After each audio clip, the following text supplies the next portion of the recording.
삼성 SDI 2022년 3분기 누적 실적을 스루풋 회계로 분석을 해서 소개를 하도록 하겠습니다.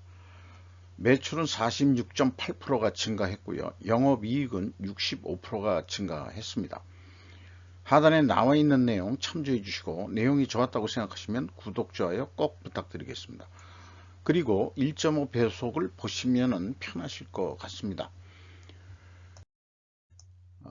어떤 이론적인 면으로 하나 먼저 말씀드리고 진행할까 합니다. 제가 재고 회전율 상승을 계속 주장하고 있는데 이거를 바벨 전략이라고 이제 칭해 볼까 합니다. 바벨 전략이란 한편으로 리스크를 극단적으로 회피하고 다른 한편으로는 리스크를 극단적으로 수용하는 이원적인 전략이 중간 정도의 리스크를 수용하는 전략보다 더 낫다. 이것이 제 재고 회전율을 상승시킨다는 것하고 거의 일맥상통한다 이렇게 볼 수 있겠습니다. 실제로 불확실성에 대한 거의 모든 해법이 바벨 전략의 형태를 띠고 있다. 바벨 전략은 불확실성을 제거하기보다 길들이는 것이다. 우리 기업은 성장도 해야 되고 안정성도 유지를 해야 됩니다. 그래서 바벨 전략이라는 게 한쪽에서는 극단적인 리스크를 수용하고 한편으로는 극단적 리스크를 회피하는 전략인 것인데요. 극단적 리스크를 수용한다 그러면은 재고 관련해서는 리스크 수용 쪽은 매출 증가를 전략으로 계속 세우는 거고 또 가격을 올려서 스루풋을 상승시키는 것을 말한다고 할 수 있겠습니다. 한편으로는 재고 회전율을 높이기 위해서 생산량을 감소하고 그에 따라서 재고량을 또 감소시키는 작업을 말하는 것입니다. 그렇게 되면 회전율이 상승하게 되겠죠. 이것을 WCAI 가공비 배부 재고자산의 회전율 상승이라는 양측의 의미가 있다. 이렇게 이제 말씀드릴 수 있겠습니다. 다른 또 기업 분석에서도 계속해서 추가적으로 또 말씀드리겠습니다. 원가회계 손익으로서요, 매출 증가율보다 재고 증가율이 더 상승한 것은 효과적인 재고 관리를 하지 못했다고 평가할 수 있겠습니다.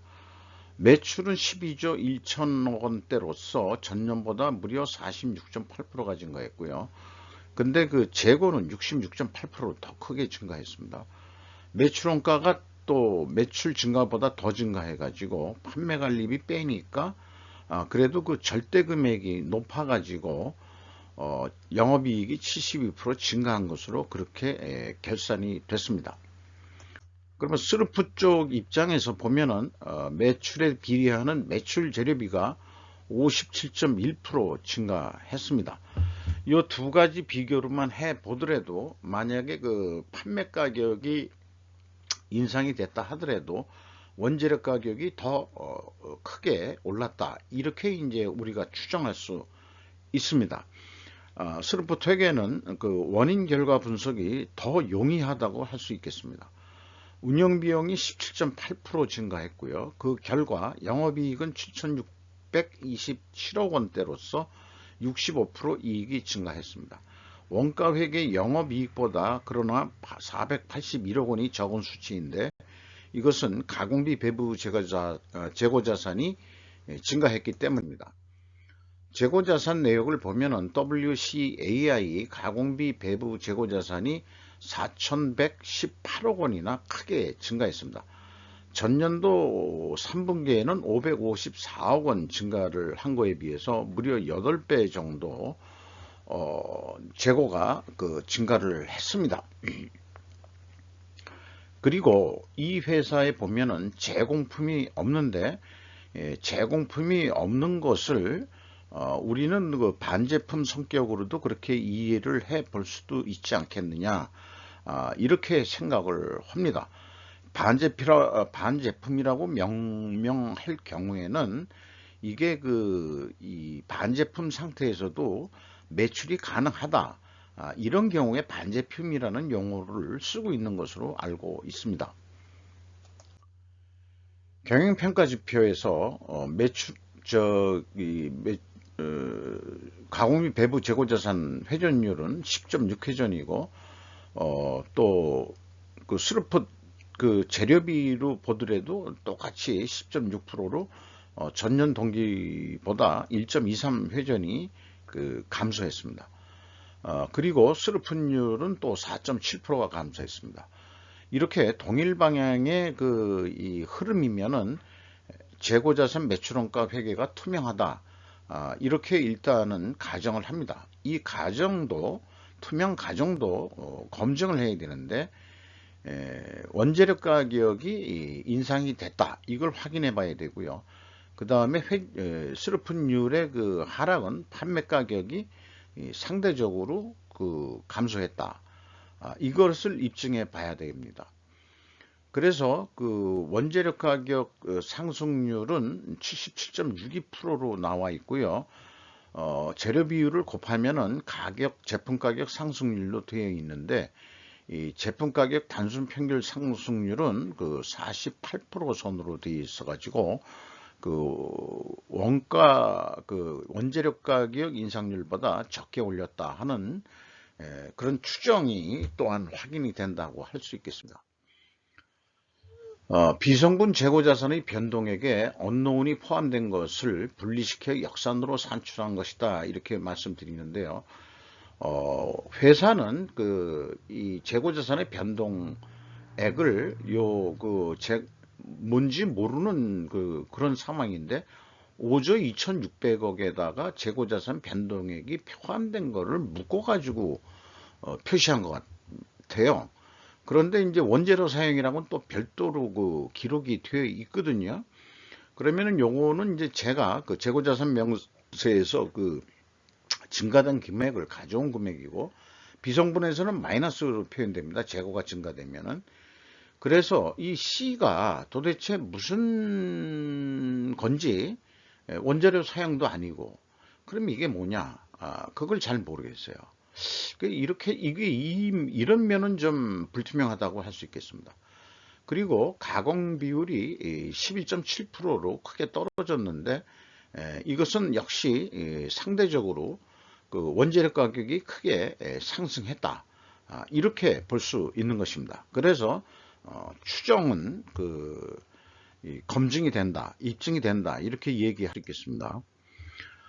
그래서 2단계 재고자산 변동 범위 기준은 제가 맞춰놓은 수치이기 때문에 비교 의미가 없고요. 현금 물음표 기준 전체 재고자산의 증감액은 올해 81억 원의 차이가 있는데 이게 무슨 금액인지 전혀 추적할 방법이 없었습니다. 그래서 재고자산 매출원가 회계가 투명성이 그렇게 밝지 않다. 이렇게 말씀드릴 수 있겠어요. 인건비를 보면은 이 3분기에는 직원 수를 공시하지 않아 가지고 2021년 2000년도 직원 수를 기준으로 인당 평균 임금을 뽑은 건데요. 직원들이 208명이나 증가했음에도 불구하고 임금 인상은 14.3%나 크게 인상을 시켰습니다. 그래서 연간 9,300만 원 정도 임금을 받아갈 것으로 생각됩니다. 인플레이션 상황에서 이 잘 나가는 기업들은 임금 인상을 그렇게 잘 반영해 주고 있는 것으로 판단이 됩니다. 이렇게 3분기까지의 원가 회계 손익 내용을 가지고 4분기까지 연간 매출액을 예상을 해보면은 이 15조 원 요거를 이제 어디 납품한다는 비율을 해서 얘기하면은 그냥 한 단단히 1,500만 원으로 계약이 되면은 원래 견적을 낼 때는 한 100만 원 정도 남는 거로 했는데 76만 원 뿐이 남지가 않는다. 왜 그러냐 그러면은 재고가 50% 증가했는데도 실질적으로 3분기까지 재고가 79%인가 증가를 했거든요. 이거를 좀 재고를 줄인다는 의미로 그렇게 계획을 해 봤습니다. 스르프 쪽으로 본다면은 그 역시 그 1,500만 원에 납품할 수 있는 그 예상치가 나옵니다. 그러면은 이것도 이게 원래 그 100만 원 돈이 아니고 75만 4천 원이 정상적인 거로 볼 수 있겠습니다. 그래서 이 계획보다 조금 더 이익을 내기 위해서 어떻게 할 거냐 그러면은 이 재고 회전율을 그 7.2회전 증분시키는데 성공을 한다 그러면은 17조 원가량 매출 증가를 통해 가지고 1조 3천억 정도 이익을 낼 수 있다. 이렇게 예측을 해볼 수 있고요. 또한 이게 아까 그 바벨 전략으로서 매출은 그냥 15조 원을 더 못 넘을 것 같은데 재고 회전율을 증가시킨다는 얘기는 매출을 더했다는 게 아니고 재고를 줄이는 경우도 있거든요. 이게 이제 리스크 그 회피 전략으로 제가 명명을 하는 건데, 그러면은 이 7.2%의 역량만큼 이 마이너스를 된다고 보고, 그렇게 된다면은 이 말하자면은 이거는 또 1조 3,050억 원 정도가 예상이 됩니다. 그래서 재고 회전율을 증가시킴으로 인해 가지고 여러 가지 비용들이 감소하기 때문에 이 거꾸로 재고 회전율만 올려서도 금액을 영업이익을 크게 낼 수 있다. 이렇게 저는 주장하는 바입니다. 그래서 실질적인 어떤 내역은 이 갭의 오차는 313억 원 정도밖에는 안 된다. 이렇게 볼 수 있겠습니다. 주가는 71만 1,000원으로서 연초보다 5만 6천 원 상승했고요. 그 다음에 시가가 3조 7천억 원이 더 증가를 했습니다. 주주는 삼성전자가 19.58% 가지고 있고 국민연금공단 8% 정선, 블랙락펀드가 5.12%를 가지고 있고 외국인 전체는 46.75%가 되겠습니다.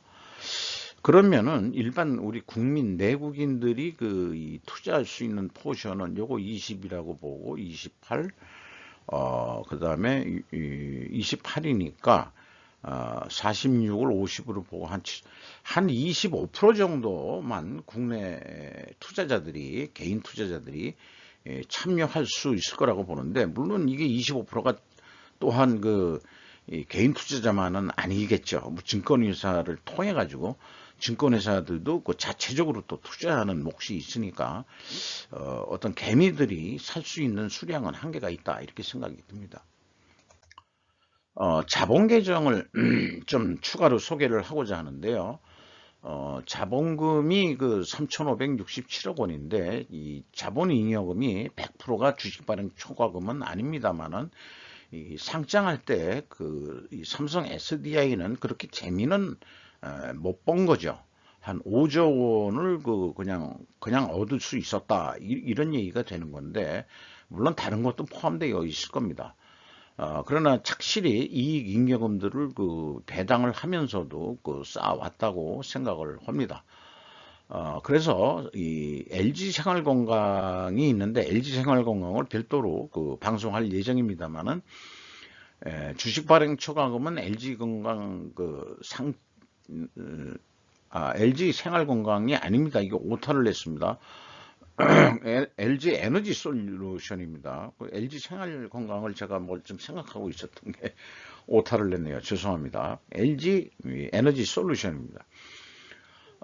보다 인기가 없습니다. LG 에너지 솔루션은 상장을 하면서 물론 시차가 있고 횟수가 이제 과거 년도겠습니다만, 삼성 SDI는 LG 에너지 솔루션은 작년 2월 달에 상장이 되면서 10조 원의 이 자본잉여금이 생겼습니다. 그런 걸 우리는 꽁돈이라고 난 생각을 하는데, LG 에너지 솔루션 할 때 별도로 의견을 말씀드리도록 하고, 삼성 SDI 그 3분기 누적 실적을 분석을 해서 소개를 해드렸습니다. 이상 마치도록 하겠습니다.